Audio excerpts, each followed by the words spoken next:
I was born on Teesside into a poor working class family. Life had many disadvantages.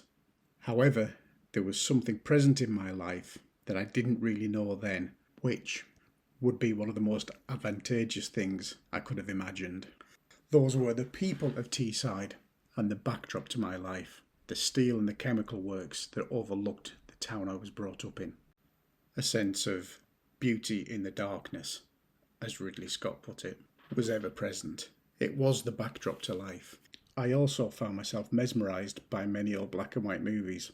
Brief Encounter especially is heartbreaking and beautiful, but it also elicited a response in me on a purely aesthetic level. Not that I knew it at the time, but it reminded me of Bill Brandt's photography, images which elicited a similar response in me, though I don't quite know why. Apart from some double exposure experiments with a friend's camera in my teens, I never really engaged in photography activity for many, many decades. Then in 2019 I qualified as a nurse. My wife wanted to buy me something and I asked for a camera, and this is where the real journey began. She bought me an entry-level Canon, and that is when my troubles really began.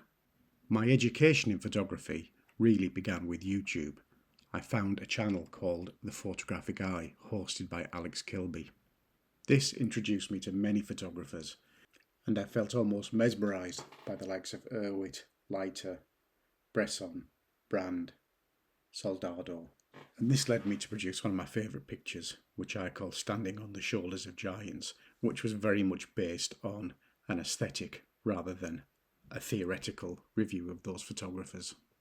Above and beyond this, Alex Kilby and his photographic eye really gave me a grounding in the technical aspects of photography that felt important to me. It wasn't a complete and thorough education, but it got me started, it got me thinking, and it got me exploring.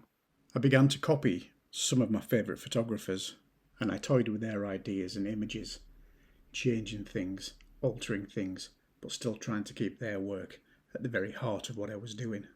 I was inspired by Cartier-Bresson's picture of the man on the bike and tried to manipulate a modern twist on it, taking a similar picture, but instead of the bike being blurred and the surroundings being sharper, I decided to have the man on the bike sharper and the background blurred, signifying the passing of time from the original photo to my version of that photo. My photography found a small place to live on social media.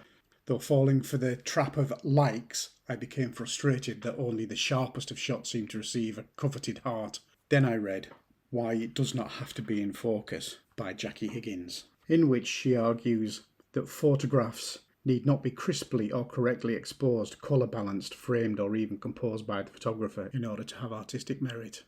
This was liberating and really allowed me to confidently develop my style and experiment with ideas that I had during my learning journey. I began experimenting with abstract, triple exposure and removing the lens and taking a photo through the lens that was not attached to the camera. I would post these on social media in the hope I would get lots of likes. In actual fact, with some of these I did. In some instances, it was thousands of likes. And this took me on to another step in my journey.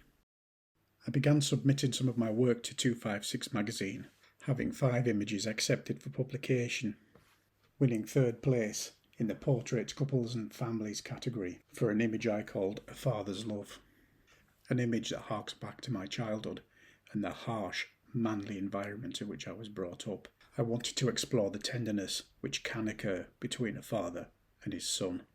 My minor success on social media set me up for what were to be my next 2 projects, though at the time I didn't consider them projects, rather things I'd been asked to do. Following a particularly aggressive round of bombing by the Israeli army on the people of Palestine, my local city, Preston, and its council decided to arrange a protest march. Someone involved on that had realised that I was a Muslim photographer and had asked me to come along and take some images of the event. When Nelson Mandela said we know too well that our freedom is incomplete without the freedom of Palestinians, I didn't take that to mean either the Palestinians or the people of South Africa. I took that as a message for all oppressed people of the world. Thousands of miles away in Preston, without fear of being bombed on a daily basis or shot for protesting, I felt that not only was this a duty, but an honour to be able to show people of the world that there are others there who understand their plight, who will fight for their plight, and who will protest for their plight. As my social media activity sustained local interest, I was invited to submit some of my images for display during a weekly Jazz in the Park YouTube broadcast, and from this I was asked to use my relatively established style to support their work in bringing together local people of different backgrounds. I guess I could say people with different protected characteristics, breaking down some barriers, something which in their discourse on photography theory in relation to art, Smith and Leffley acknowledged developed during the post-war era and became quite a powerful tool to do exactly this, break down barriers. Again, I wanted to use my photography as a tool for supporting social justice. The artist's statement that the camera either creates the body or mortifies it can be applied to both my projects. With a vested interest in community cohesion, my act of photography has, hopefully, created a pause in those who I captured, which promotes togetherness and gives the cause life.